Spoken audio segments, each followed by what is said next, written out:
कुछ लोग जिंदगी जीते हैं और कुछ लोग जिंदगी को जीना सिखा जाते हैं।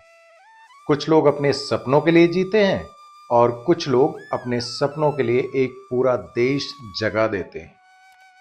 हेलो फ्रेंड्स, मेरा नाम है राम प्रताप और मैं हूं एक एनएलपी ट्रेनर। अगर आप पहली बार मिल रहे हैं तो चैनल को सब्सक्राइब करके नोटिफिकेशन वाला आइकॉन प्रेस कर दीजिएगा, क्योंकि यहाँ इस चैनल पर मिलती है आपको हमेशा आपकी जिंदगी बदलने वाली सोच। और आज मैं आपको लेकर जा रहा हूं एक ऐसी यात्रा पर जो आपने ना कभी सोची होगी और ना कभी सुनी होगी। ये कहानी है एक सीधे साधे लड़के की जो एक दिन भारत के अवचेतन को फिर से तैयार कर गया, और वो थे डॉक्टर एपीजे अब्दुल कलाम। लेकिन ये कहानी उनकी सफलता की नहीं है, ये है उन अनकही बातों की, अनसुनी तकलीफों की जो उनकी मुस्कान के पीछे दबा दी गई थी। ये उन दर्द भरे रातों की दास्तान है जब दुनिया सो रही थी और कलाम सर अपने सपनों से जंग लड़ रहे थे। ये सिर्फ उनका जीवन नहीं है, ये हर उस जवान का दर्पण है जो कहता है मैं कुछ बड़ा नहीं कर सकता, लेकिन अंदर से जला हुआ है किसी चिंगारी की तलाश में। साइकिल से अखबार बेचने वाला लड़का भारत का मिसाइल मैन कैसे बना, ये सिर्फ एक कहानी नहीं, एक जागृति है।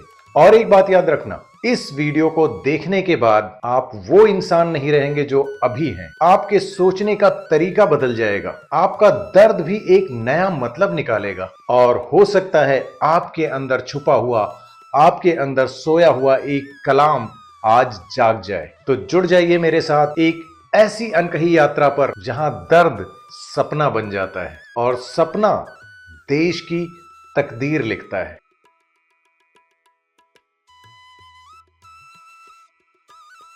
बचपन, एक छोटा सा गांव रामेश्वरम। एक 8 साल का लड़का अकेला सुबह 4 बजे उठता है, अखबार चाचा के अखबार बेचता है, स्कूल जाता है, फिर पढ़ाई करता है और रात में सितारों को देखता रहता है।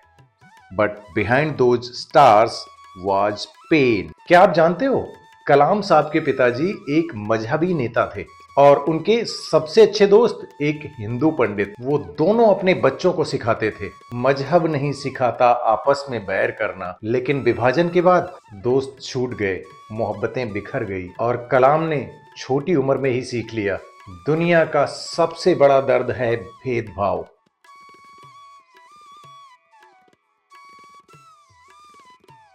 मैं एक मुस्लिम लड़का नहीं हूं, मैं भारत की आत्मा का एक बीज हूं। ये सोच कलाम के दिमाग में एक बीज की तरह डाला गया और आगे चलकर वो बन गया एकता की मिसाइल। अपने आप से जरूर पूछना, आप अपने दर्द को किस दिशा में चला रहे हो, डिस्ट्रक्शन या क्रिएशन?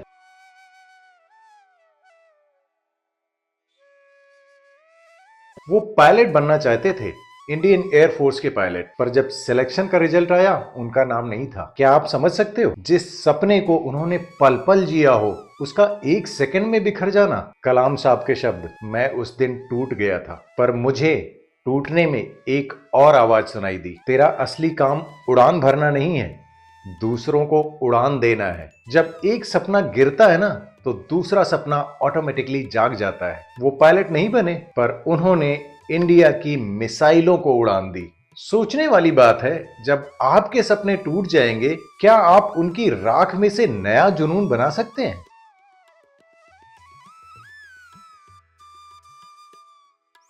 भारत का पहला सैटेलाइट रॉकेट SLV-3, कलाम सर इसके मास्टरमाइंड हैं। लॉन्च हुआ और धमाका हो गया। मीडिया ने मजाक बनाया, लोगों ने कहा इंडिया कभी स्पेस नहीं छू सकता, पर कलाम सर ने क्या किया, चुपचाप एक डायरी निकाली और लिखा, हर सफलता के पीछे 100 असफलताएं छुपी होती हैं, मैं उन सब को गले लगाऊंगा। उनके बॉस सतीश धवन स्टेज पर आए उनके साथ और मीडिया से कहा, गलती मेरी थी। और अगली बार जब लॉन्च सफल हुआ, उन्होंने कलाम सर को मीडिया के सामने खड़ा किया स्टेज पर और खुद बोले, अब ये सक्सेस इनकी है।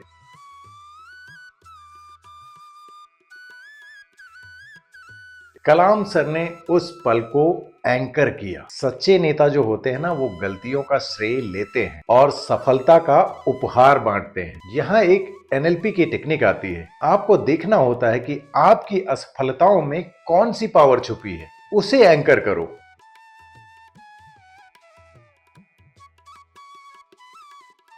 एक बार की बात है, कलाम सर एक आर्मी के कैंप के दौरे पे गए। उनके लिए एक शाही बिस्तर रेडी किया गया। वो प्रेसिडेंट थे। मुलायम गद्दा, मखमली तकिया, जैसे किसी राजा के लिए सजाया गया हो। लेकिन जब सारे लोग सो गए तो कलाम सर ने वो आरामदायक बिस्तर छोड़ दिया और चुपचाप जाकर कोने में एक जमीन पर कंबल बिछाया और वहां सोने लगे। एक जवान ने देखा और हैरान हो गया। उसने हैरान होकर पूछा, सर आप प्रेसिडेंट हैं, फिर भी जमीन पर क्यों सो रहे हैं? कलाम सर ने उसकी तरफ देखा और एक मुस्कान के साथ उससे कहा, जब मेरे देश के जवान ठंडी मिट्टी पर सोते हैं तो मेरा फर्ज है कि मैं उनकी जमीन को महसूस करूं।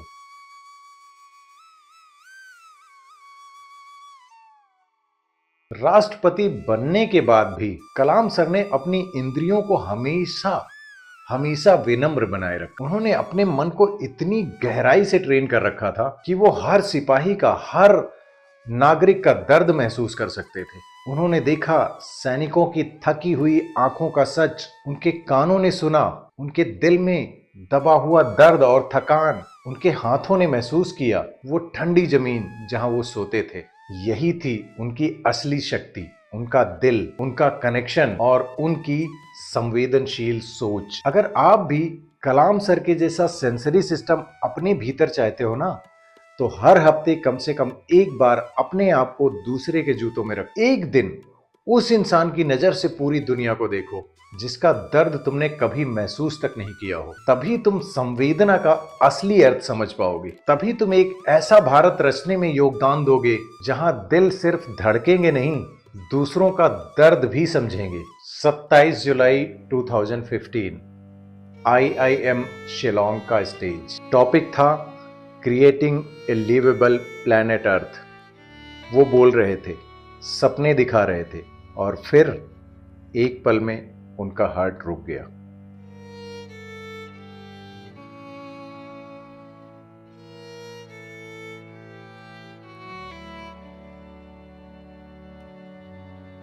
दोस्तों, जिंदगी का सबसे बड़ा जादू होता है जिस मिशन के लिए आप आए हो उसी मिशन पर आपका अंत हो। उनकी लाइफ ना एक परफेक्ट न्यूरल लूप थी। आपको सोचना है आपकी यात्रा किस अंतिम वाक्य पर खत्म होगी।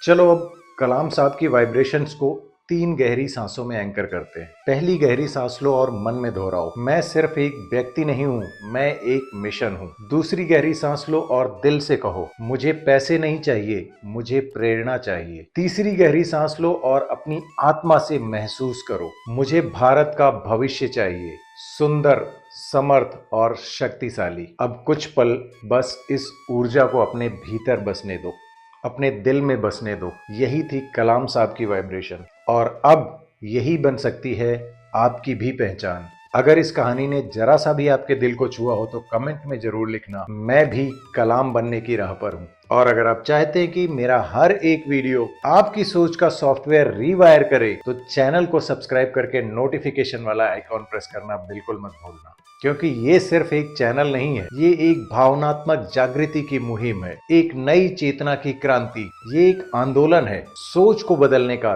दिलों को जोड़ने का। और जब आप इससे जुड़े हैं तो यकीन मानिए आप पहले जैसे नहीं रहेंगे, आप वही बनेंगे जो ये देश बनते हुए देखना चाहता है। आइए कलाम सर के सपनों को ना सिर्फ याद करें, उन्हें जिएं। हर सांस में, हर कर्म में भारत को महान बनाएं।